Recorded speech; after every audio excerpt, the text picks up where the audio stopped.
County family says they're struggling to trust childcare again after their 2-year-old son suffered a serious injury at a daycare. Now, we first brought you this story during the WBTV News at 11 on Friday.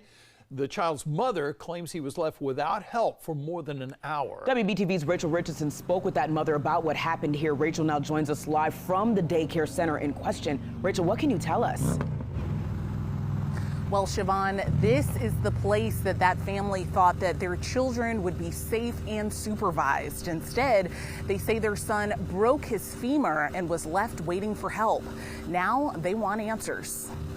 There was Peyton Ellis is a mom of 3. She says she enrolled her children at the Beaufort Child Development Center and initially had a good experience. They were great, and then just something switched. In January, she says her now 2-year-old son Wyatt fell and fractured his ankle. Peyton says she didn't find out about it until pickup. She says it was the first of several concerns. Then just a few months later in April, Wyatt broke his femur. The family shared video that shows the moment he fell on the floor, then began crying in pain.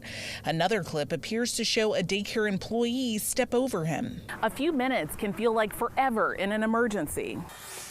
That's why this family says they were concerned after they say their son didn't get the help he needed after more than an hour. The family filed a lawsuit describing Wyatt's injuries and the treatment that followed. They say he was treated at several hospitals, put in a cast, and developed pneumonia while getting care. He's just learning how to talk, and he could not tell me what happened. The lawsuit says the family spent more than $70,000 on medical expenses.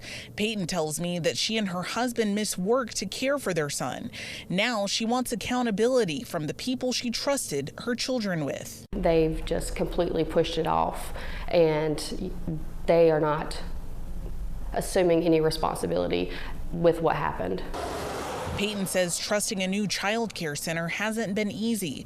As Wyatt continues recovering, she wants other parents to learn from her family's story. Be cautious in the things you do and who you leave your kids with, and do your research. That mom of 3 tells me that she not only wants accountability from this facility, but also from the state. South Carolina state law does require 48-hour reporting after an incident like this where a medical professional is involved. WBTV did reach out to Beaufort CDC, and we have not heard back as of this airing. In Lancaster County, Rachel Richardson, WBTV on your side.